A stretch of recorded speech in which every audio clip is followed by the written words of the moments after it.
नमस्कार मित्रों, फेसबुक पटल पर जुड़े हुए मेरे सभी सम्मानित रचनाकार और मनीषियों का अभिवादन करते हुए मैं सम्मिलित हूँ श्रीकांत तेलंग, जयपुर से अपने दैनिक आयोजन काव्यधारा में शाम को 6:30 बजे की स्थिति में। और इस समय हम आपको वैष्णोजन मैंने आपको सुनवाया था, और उसके बाद अब हम आपको सूरदास के पदों की व्याख्या के साथ सूरदास के पद सुनाएंगे। आपको इसी पटल पर आपका स्वागत है।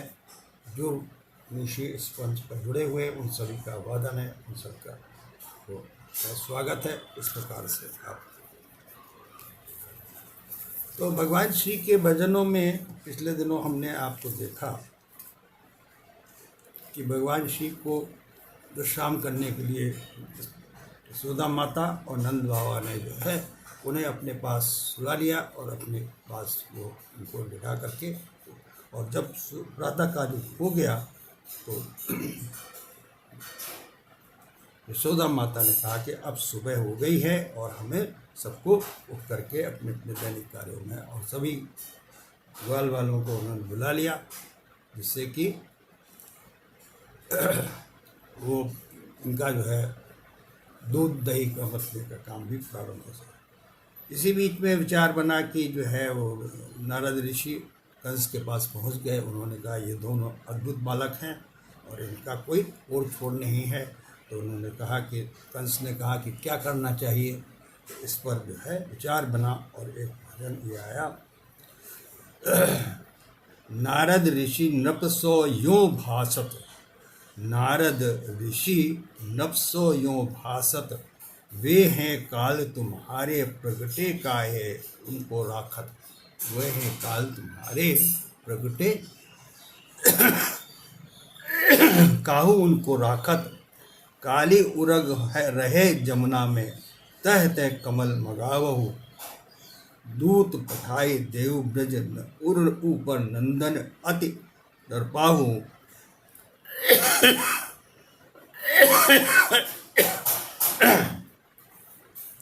यह सुन के है ब्रज लोग डरेंगे, वे सुनी है बात, पपहु लेने जय है नद टोटा, उड़ गए घाट।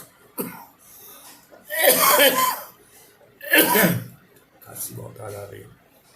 यह सुनी कंस बहुत सुख पायो, भली कहीं मोई, सूरदास प्रभु को मनाए, जानत ध्यान धरत मन जो है।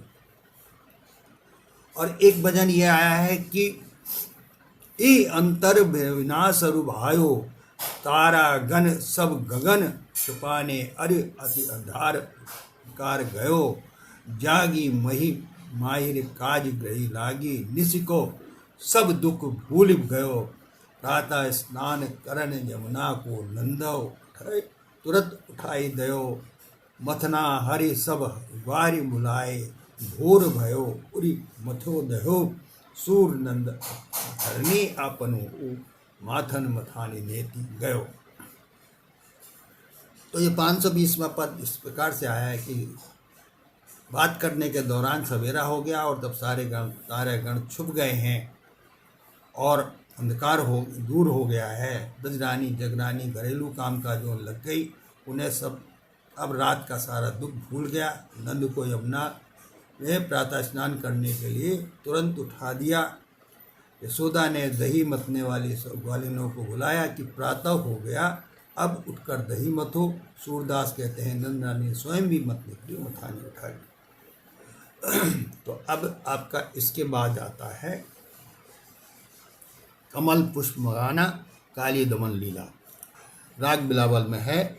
नंद सो नृपत विचार ब्रज में, ये दो कर अवतार, नंद सुवन बलराम कन्हाई, उनकी गति में कछु न पाई, तृणावत से दूत पठाए, ता पाछे कागा सुरधाए, बाकी पठाई दही पहली सो, ऐसे को लई सब लई, उनते कछु भयो नहीं काजा, यह सुन सुनि मोहित आवत लाजा, अब मुनि तुम एक बुद्धि विचारो, सूर श्याम बलराम मारो। तो वो नारद जी से कंस कहता है कि तुम विचार करो कि हम कौन सी बुद्धि लगाएं, क्या करें, हमारी समझ में नहीं आता है, और अब आप सब बताइए। राजा कंस नारद से परामर्श कर रहे हैं। ब्रजनंदन बलराम और कन्हई ये दोनों कोई अवतारी पुरुष है, और इनका भेद मैं कुछ नहीं समझ सका। तृणावज शंकर दूत को मैंने भेजा, उसके बाद कागज से दौड़ गया, पूतना को पहले ऐसे सभी को अपहरण कर लिया और इनसे कोई कार्य हल नहीं हुआ। यह बात सुनकर मुझे लज्जा आती है मुनि, अब तुम ऐसे उपाय बताओ कि श्याम और बलराम को मारा जा सके। अब अगला पद इस प्रकार से आ गया राग बिलावल में। नारद ऋषि नृप सो यो भासत, वे है काल तुम्हारे प्रगटे गाओ उनको राखत। काली उरग रहे जमुना तय कमल मगाओ, दूत उठाई देव उच्च वृंदन डर पाहु। यह सुनी कह ब्रजलोक डरेंगे, पनहु लेन तन टोका त। यह सुनि कंस बहुत सुख भायो, भली गई यह मोती। सूरदास प्रभु को मुनि जानत ध्यान रथ जो ही। तो इस प्रकार से वो नारद मुषि राजा से इस प्रकार बोल रहे हैं। वे कह रहे हैं कि काल रूप प्रकट है, तुमको क्यों बचा रखा है? मथुरा में काली नाग रहता है, वहाँ से इनके द्वारा कमल मंगाओ, ऊपर से ब्रज को दूध भेजकर नंद को अति भयभीत करो। यह सुनकर ब्रज के लोग डर जाएंगे और वे नंद कुमार की बातों को सुनेंगे, और जब वे फूल तोड़ने जाएंगे तो सर्प वहाँ प्रहार करेगा। यह सुनकर कंस बहुत सुखी हुआ और बोला कि आपने बहुत अच्छी बात सलाह दी। सूरदास कहते हैं नारद उन प्रभु को जान रहे हैं और उनके मन में धारण कर दिया।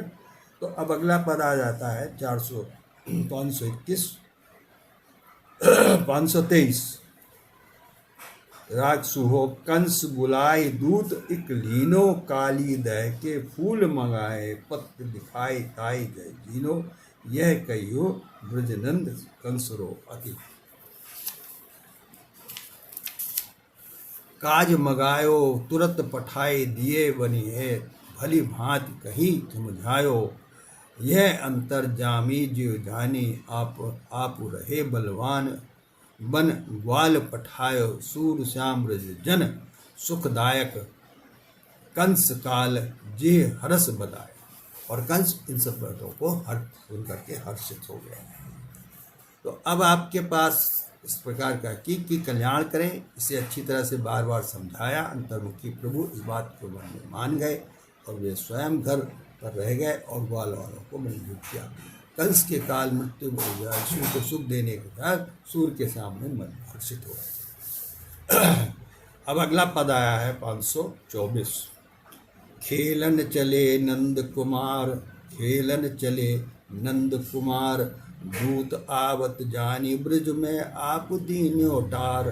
दूत आवत जानी ब्रज में आप दीन्यो टार, नंद जमुना नाही आए माहि महिर ठाड़ी द्वार। नृपति दूत पठाई दीनो चलो ब्रज पार। का माहर पठत सदन भीतर, छीक बधाई हार। सूरनंद कहत माहिर सो, आज कहो कहा विचार। इस प्रकार से नंद कुमार खेलने चल पड़े। ब्रज में दूत को आते हैं जानकर स्वयं को घन खाने से टाल दिया। नंद यमुना में स्नान करने आ गए। ब्रज रानी द्वारा खड़ी थी और राजा कंस द्वारा भेजे गया दूत इस कार्य के लिए चल पड़ा। ब्रजराज के भवन में प्रवेश करते ही बाईं ओर अपशगुन सूचक छींक हुई तो सूर कहते हैं नंद और ब्रजरानी से कहने लगी कि आज विचार होने वाला है। आज क्या विचार होने वाला है? तो इस तरह की परिभाषा से पता चलता है कि उस समय भी जो है वो ऐसी टोटकाओं की और अनशक्ति भी शक्ति को पहचाना भी जाता था। अब एक भजन और भी है और इसके बाद आज के इस पाठ को हम समाप्त करेंगे। राग सुहो। पुनि पुनि कंस मुदित मन कीन्हो, पुनि पुनि कंस मुदित मन कीन्हो। दूत ही प्रगट कहीं यह बानी, पत्र नंद की दीनो। कालीदा के कमल पठाओ तुरंत देखिए पाती, जैसे काली बला कहियो ई भांति। यह सुनि दूत तुरही धायो, तब पहुँचो ब्रजाई। सूरनंद कर पाती दीनी, दूत कहो समझाई। 525वां। कंस बार बार मन में वर्षित हुआ। उसने दूत से स्पष्ट रूप से कहा कि यह पत्र नंद को देना और कहना कि कालिदास के कमल इस पत्र को देखते ही भेज दो। तुम नंद से इस प्रकार कहना जिससे कल यहाँ कमल आ जाए। यह सुनकर दूत तुरंत दौड़ गया और फिर ब्रज आ गया।